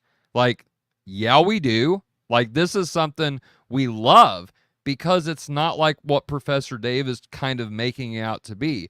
Like, there's not this idea that we copied one for one. There's not an idea, and Dale's going to show this here in a minute, that there is this idea that, we copied it all, right? Right. But now, let's get into some details about the actual differences, because I found this is what, in my opinion, separates Hebrew mythology from this cosmological pantheon of gods that the Sumerians believed in, right? And so let me pull my notes up real quick. Okay, so the very first thing right off the bat, monotheism versus polytheism. So ancient Hebrews, they believe, their central belief is in monotheism, with Yahweh as the one true God.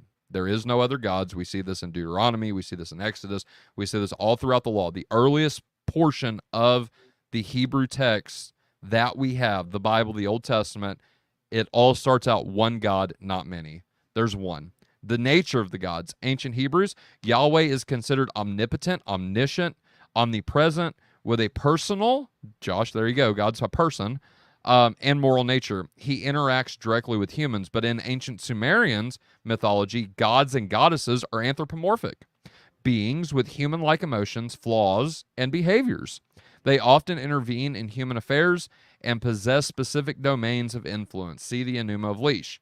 We actually have jealous and gods that kill each other over their jealousy. I think, correct me if I'm wrong, but the flood story, because Enlil was annoyed by the humans making too much noise on the earth. That's why he decided to come flood it. Enki comes and warns who we would call Noah, and that's how the flood myth. So the only similarities is really one guy and a flood, and that's about it. The reason God floods the earth, Yahweh floods the earth, is because of sin, not because people are being too loud. Shocker.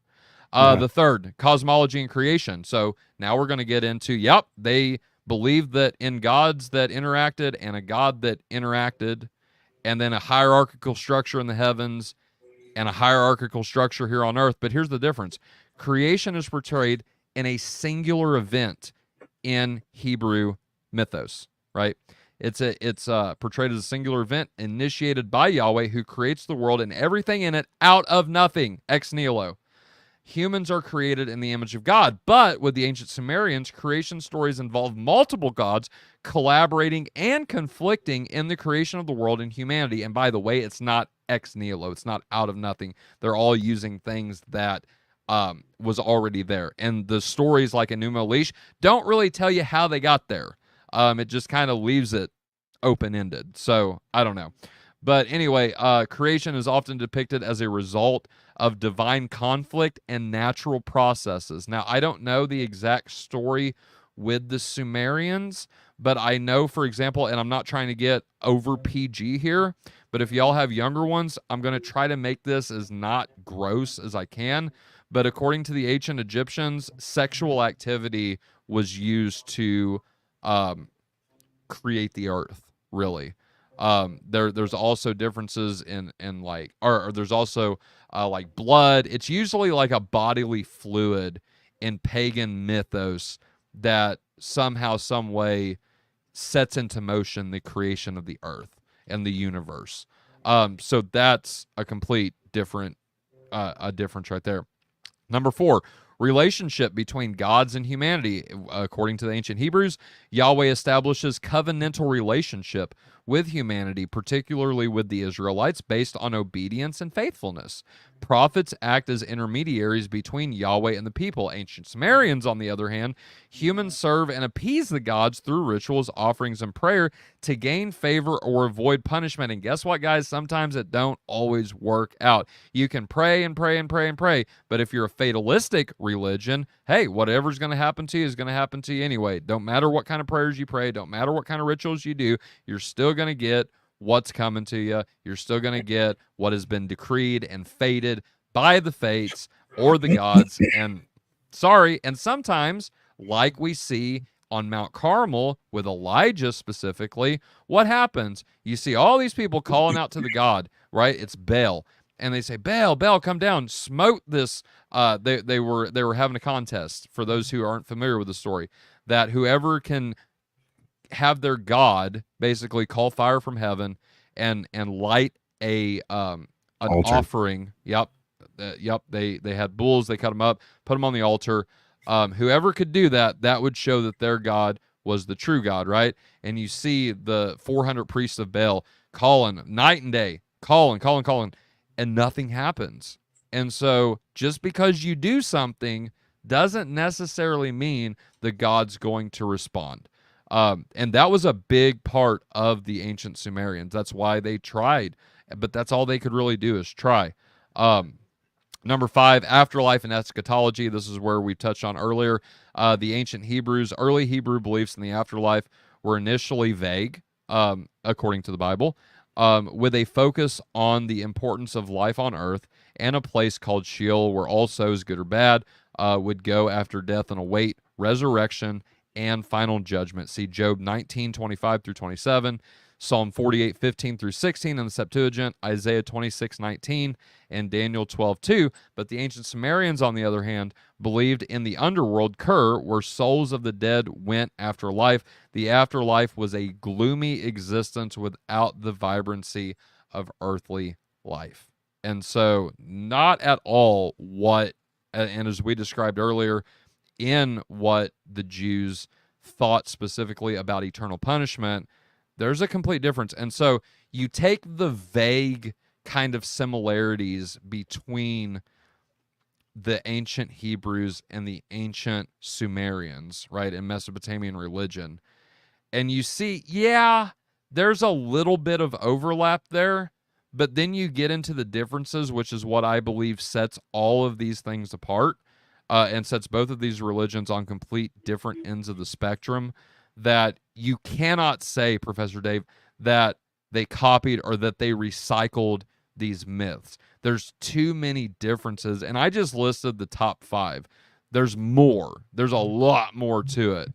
But that's really it. You don't get this notion that would somehow like just surprise Christians that, well, yeah, there's some overlap here, but it's not enough to really mean anything. There's nothing in the overlap that makes me have this like crisis of faith or like, oh my God, what happened here? You know, like there's nothing like that. And so with that being said, Dale, I know you wanted to jump into proof that, you know, these other religions actually copied from Hebrew mythology. So go ahead.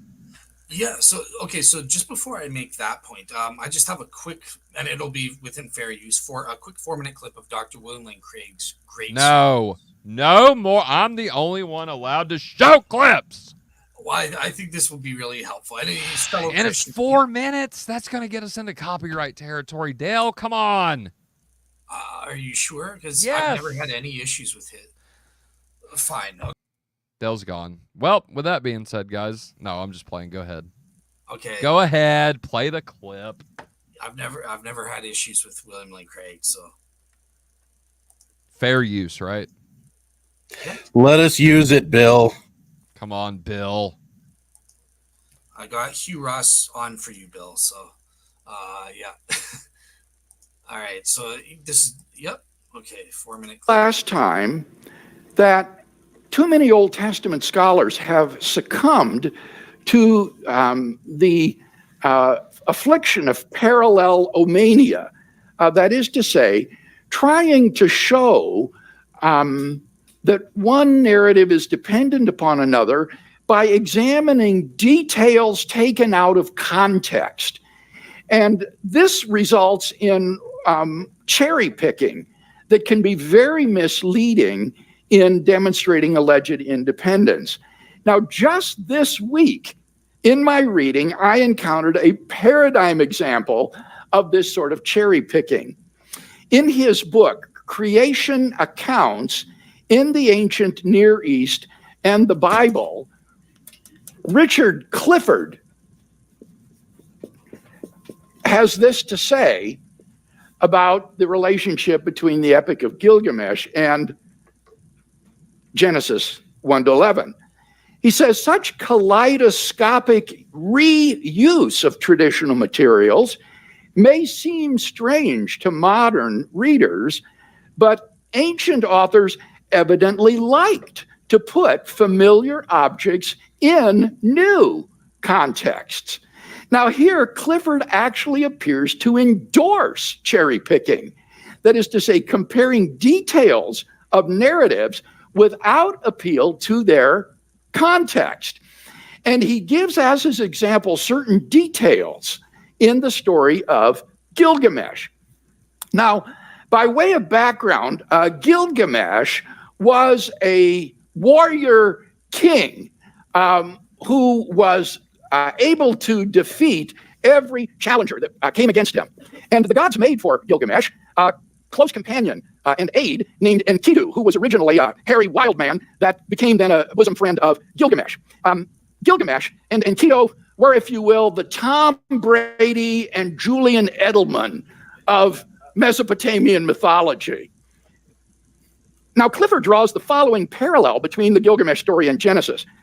The naked and animal-like Enkidu acquires wisdom from his 7-day dalliance with a prostitute. Afterward, she clothes him and leads him to the city of Uruk and its king, Gilgamesh. Okay, that's the account in Gilgamesh. I'll reread that. The naked and animal-like Enkidu acquires wisdom from his 7-day dalliance with a prostitute. Afterward, she clothes him and leads him to the city of Uruk and its king Gilgamesh. All right, you ready for this? Here's the parallel with Genesis. Genesis rearranges these same traditions to describe the institution of marriage. Now, this is parallelomania. And to Okay, so I think you get the point about this main problem that I wanted to talk about in terms of parallelomania.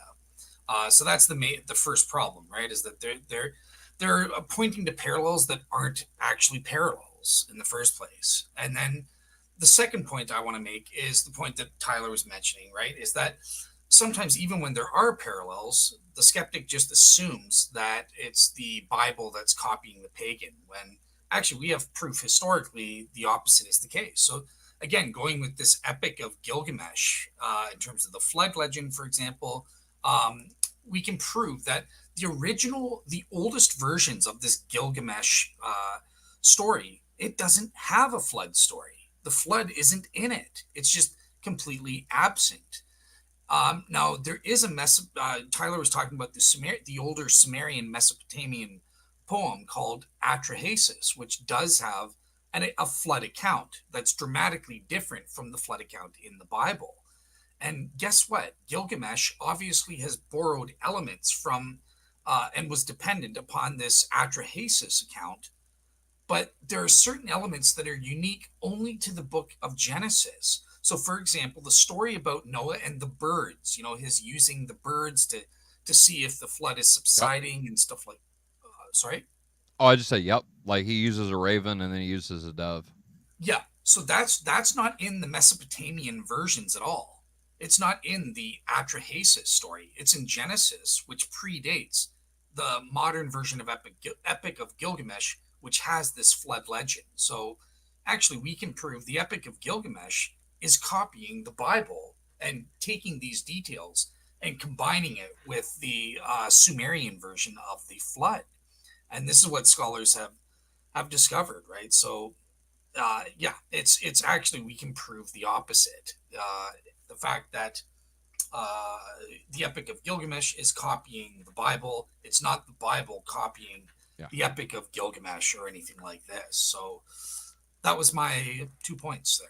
That's it. And I think that's a really good point, is that a lot of these stories, the way we have them in modern, usage and in modern text, they're not like, we don't have, and this is something interesting that I found during my study of this, is that most of the things we have are fragmentary of, like, yes, we have multiple texts, right?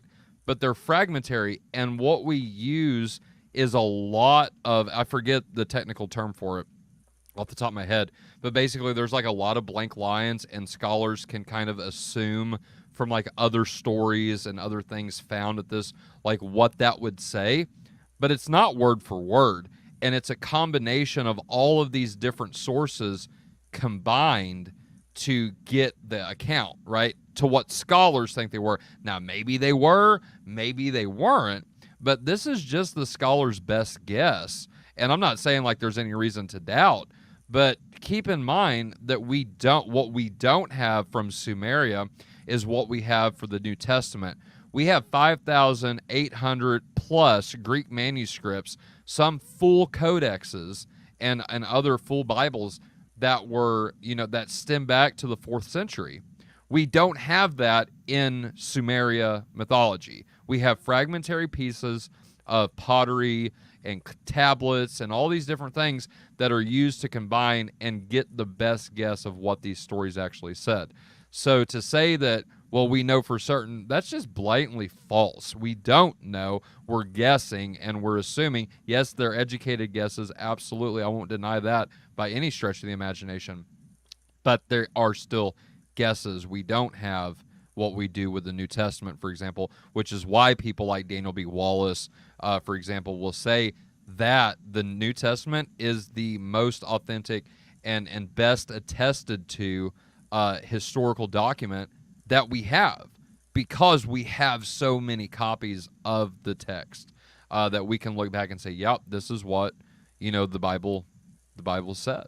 So anyway. Yeah, and it's just amazing. Yeah, like I said, this is coming from scholars that I'm quoting and stuff like that, and they know that this whole flood legend in the Epic of Gilgamesh post-dates 750 BC. So it's after the biblical account was already written, and that's according to leftist liberal, not hyper liberal, but at least critical liberal scholars will admit this. So yeah, we know for a fact if you claim the Epic of Gilgamesh copied the Bible copied the Epic of Gilgamesh for the flood legend, wrong answer. We've proven it's the opposite. So I'm going to take a line from you, Dale, and I think you'll be proud of me. So here we go. Professor Dave, you're just wrong. Exactly. I'm right. You're wrong. I'm right. You're wrong. Get over it.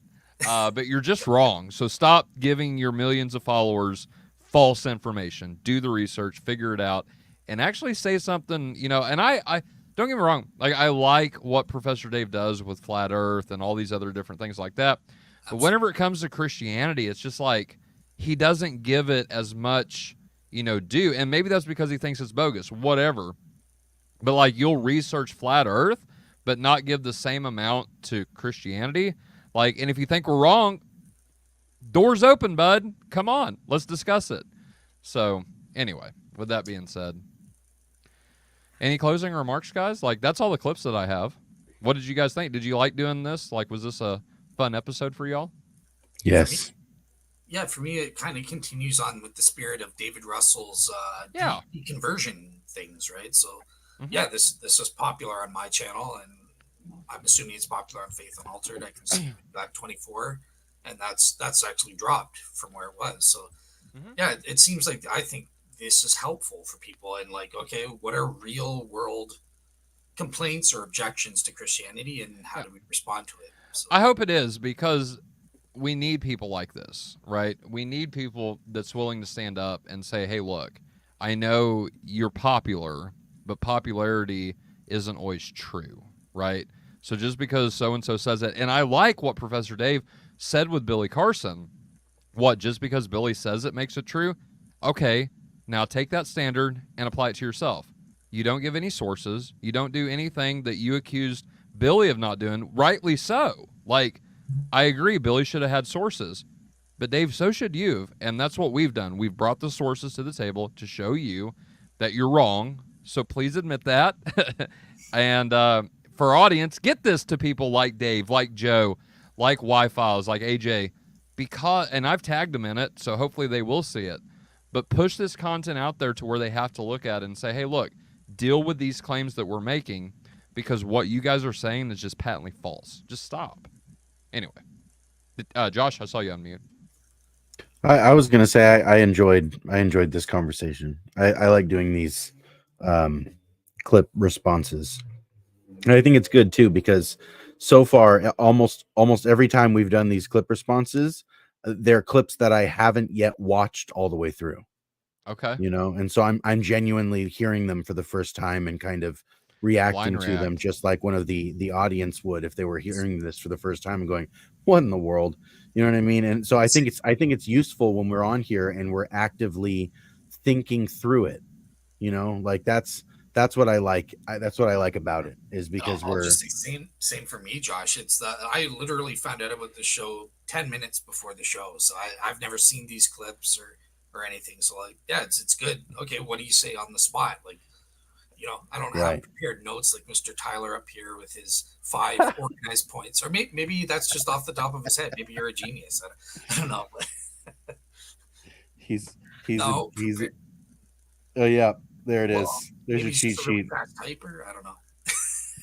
Really, yeah, no, he's got the quick thumbs. I think, and you know what the other thing that I can say is, I'm pleased And then I'm also was laughing my butt off when Dale said that he was not pleased. That was hilarious. And also, just now, a couple of minutes ago, and the audience should mark their calendars, I just heard Dale invoke the spirit of David Russell. That was hilarious. That's interesting. That was. And so this is a monumental episode. We're just doing all kinds of things here. I've got to re-listen to that because I've totally forgotten what that was about. I said that I invoked David Russell. You did. You said I like this episode because it was in the spirit of David Russell. And with continuity. Oh yeah, you did. Because that's right. Because of how we did this. You've been watching Cosmic Corner, haven't you? I think so. Yeah, you're rubbing off. That's funny.